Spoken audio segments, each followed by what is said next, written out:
Hi, my name is Luca, and I'll be your savior for today. Just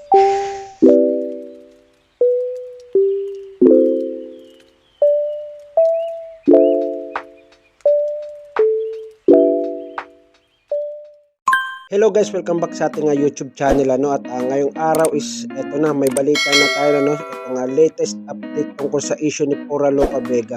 Let's go, panoorin na natin to at pakinggan natin yung sinasabi o mangyayari tungkol sa kanya.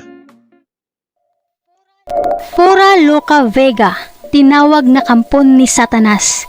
Ito ang paglalarawan ng mga concerned citizen sa drug den contestant na si Pura Loca Vega.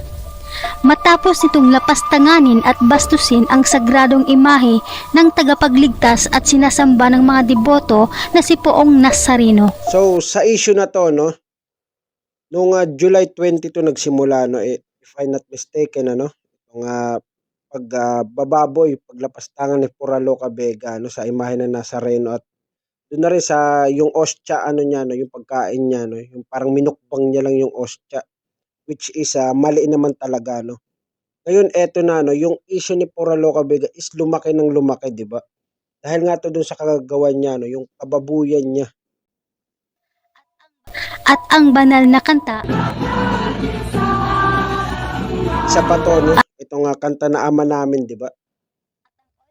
at ang ostya ng simbahan Ito na yung Katoliko. sinasabi Ito ay ng matapos ostya. mag-viral at kumalat sa iba't ibang platform ang video na suot nito ang damit at ginaya ang mukha ni Poong Nazareno habang kumakanta ng Ama Namin sa loob ng bar at sa pag-food review nito sa ostya. Sa panayam ng mga concerned citizen, sinabi nito na hindi dapat palampasin ang pambabastos ni Pura Loca Vega sa imahe ng Poong Nazareno at sa banal na kanta at ostya sapagkat ito ay sagradong bagay sa mga Katoliko, kaya dapat daw itong pagbayaran ni Pura Loca Vega. Kung ang national anthem ng Pilipinas ang binababoy, mayroong kang pananagutan sa batas ng Republika. Ang Ama Namin na isang banal na panalangin na itinuro ni Jesus ay sagrado. Bakit walang nag-react na ibang relihiyon? Bakit ang Katoliko lang ba ang nag-angkin ng panalangin na itinuro ni Jesus? Oo nga, napapansin ko lang ngayong pumutok na tong issue ni Pura Loca Vega, walang ibang lumalaban, walang ibang nagsasalita, kundi yung mga Roman Catholic. Diba? Yung ibang mga religion na kumakanta rin ng panalangin na to, yung nagbibigkas din or nagsasalita rin ng panalangin na to, is tahimik sila, hindi sila masyadong nagsasalita, hindi sila nangingialam sa issue. So hindi natin alam kung anong ibig sabihin nila, or kung anong kagustuhan nila. Asan ba ang mga Jehovah? Asan ang Iglesia ni Cristo? Si Manalo? Asan ang mga Baptist? Asan ang mga born again? Nasaan ba ang mga Sabadista? Nasaan ang mga Metodista? Lahat tayo ay gumagamit ng Bible at si Jesus ang nagturo ng panalangin ito. Bakit walang nagtanggol laban sa balahurang Pura Loca Vega na ito? Bakit ang Katoliko lang wika ng netizen? Dagdag pa nito, marami umano ang nagsasabi na pabayaan na lang ang ginawa ni Pura Loca Vega. Ngunit tutol at hindi sang-ayon ang mga netizen na ito sapagkat sinabi daw ni Santo Tomas, kung ikaw daw ay hindi nagagalit sa isang mali o immoral na bagay, ikaw mismo ay maaaring mali o immoral. Now, mali po ba yung ginawa? Mali po. Mali, yes. Sobrang bastos. Sobrang paglapastangan. At ang pwede lang gumawa niyan, demonyo. Yun, no? Kaya itong si Pura Loca Vega, kinakasangkapan ng demonyo. Kampo ni Satanas ito. Bakit? Sapagkat ito daw ay napakasagradong panalangin na itinuro mismo ng ating Panginoon Hesukristo na mismong nakasulat sa banal na kasulatan kung saan sinabi ng Panginoon na ganito kayo manalangin, Mateo chapter 6 verse 9 hanggang 15. Yan yung Ama Namin. Ito yung Ama Namin. Ang national anthem, pag binaboy mo, meron kang pananagutan sa batas. So ayun na nga, dun pa lang sa pagkanta ng Philippine National Anthem, marami nang nakasuhan doon dahil sa mali na pagkanta nila, tapos ang sabi pa nila is naiiba yung lyrics, kaya kinakasuhan sila, yung mga kumakanta, lalo na doon sa kumakanta pag may laban si Pacquiao, di ba? Alam naman natin na yung ibang mga singer doon is nakasuhan dahil sa maling pagkanta, no. Kumbaga naiba yung lyrics ng Philippine National Anthem. Ngayon dito naman ano, itong Pura Loca Vega na 'to 'no, itong pambababoy niya 'no, talagang hindi dapat 'to palampasin, 'di ba? Para hindi na tularan ng iba pa 'no, na makakapanood nito. Tama namin, ito'y panalangin tinuro ng Panginoong Hesus. Nagtataka nga ako, ang daming mga sinasabing biblical based na mga sekta, grupo ngayon ng relihiyon, bakit hindi nagre-react only the Tama, Roman tama. Catholic Church? Ito ang malaking question ngayon. Bakit kaya di sila nag-iingay? Bakit di nag-iingay ang ibang grupo ng sekta ng relihiyon sa ginawa ni Pura Loca Vega? Kung tutuusin, iisa lang naman ang pinanggalingan ng mga sekta na Lahat kayo gumagamit ng Bible. Bakit hindi nyo ngayon ipinagtatanggol laban dito sa balahurang ito? Sabi niya, please, respect my expression of faith. This is Oh my an God. art. Mali ka doon. Unang-una, ang ginamit mo, ang dinrag mo, ang pinerform mo, ay ang sinasampalatayanan ng majority of the Filipino Correct. people. Hindi mo pwedeng sabihin art, yung Our Father, no? At kakantahin mo sa isang bar. Nako. binatikos rin nila ang pahayag na ito ni Pura Loca Vega kung saan sinabi nito na sobrang nakakasakit na. At naisip ko na sobrang nakakasakit ba? Dahil isa akong kakaibang queer o bakla na individual o iba pang kadahilanan, ito'y walang layunin manghahamak sa anumang paraan. Kung itatanong nyo kung ano ang aking relihiyon, ako'y isang Roman Catholic na sinagot naman ng isang netizen na ang unang dapat magalit sa kanya ay ang community ng LGBTQ dahil nagdadala ito ng kapahamakan sa kanilang Sinisira niya hanay. yung imahe Dito sa no, kanyang ng ginagawang LGBTQ. paglapastangan, lalo niyang inilalayo. Na ikinagalit ni Owa Arnel Ignacio at iba pang mga grupo ng Saka yung LGBTQ. Poong Nazareno, no, maraming mga deboto no, na naniniwala sa Poong Nazareno. No, kaya hindi niya pwedeng babuyin or laro-laruin yung imahe. Ano, kasi maraming mga naniniwala. No. Sila ang unang masasaktan talaga. Maraming ginagawa para maiangat tayo sa level ng re-respetuhin tayo mabuti tapos gagawa ka ng ganyang Correct. kabastusan. Kinundi na rin ng mga netizen na ito ang pagtawag na National High School ni Pura Loca Vega sa Sagradong Ostia. Kabastusan na ito eh. Histogram, Jesus Christ ang ibig sabihin ng IHS. Tapos sasabihin mo, International High School? Kung di ba naman ikaw eh, naku Ayun po. At yung laking suliranin masakit ang kinakaharap ngayon ni Pura Loca Vega.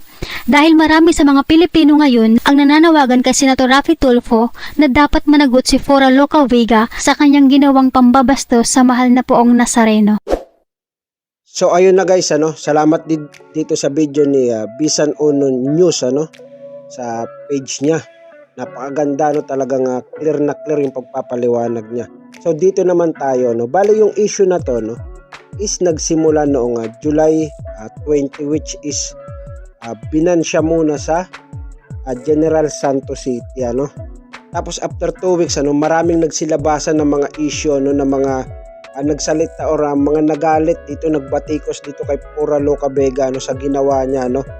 At sumunod na ban sa kanya, no, ito nga persona non grata, no, is ang Negros Occidental, ano.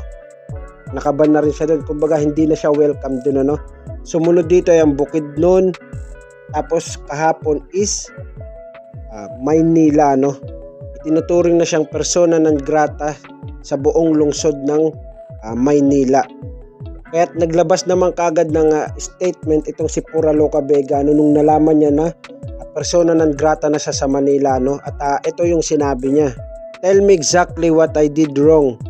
I'm open for a dialogue and yet cities have been declaring persona non grata without even knowing me or understanding the intent of the performance. Drag is art. You judge me yet you don't even know me, no. So ayun na yung sinabi niya, no, na ang bilis daw kagad gumawa ng desisyon, ano, ng mga city councilor, ano, ng mga bayan, ano, tungkol dun sa pagdideclare ng persona non grata, no. Hindi man lang daw pinakinggan yung side niya or pinagsalita, no. Hindi man lang siya pinag-explain dun sa ginawa niya, which is para sa akin, ano, hindi na kailangan ng explanation pa, no, kasi kita naman, ano, yung pambababoy niya, no, yung paninira niya dun, ano, sa imahe dun pa lang isa, alam mo nang hindi talaga maganda yung kalalabasan. So paano nga ba or ano ang basihan ng isang lungsod sa pagdideklara nila ng persona non grata sa isang tao Ayon dito kaya Attorney Claire Castro ito yung sabi niya.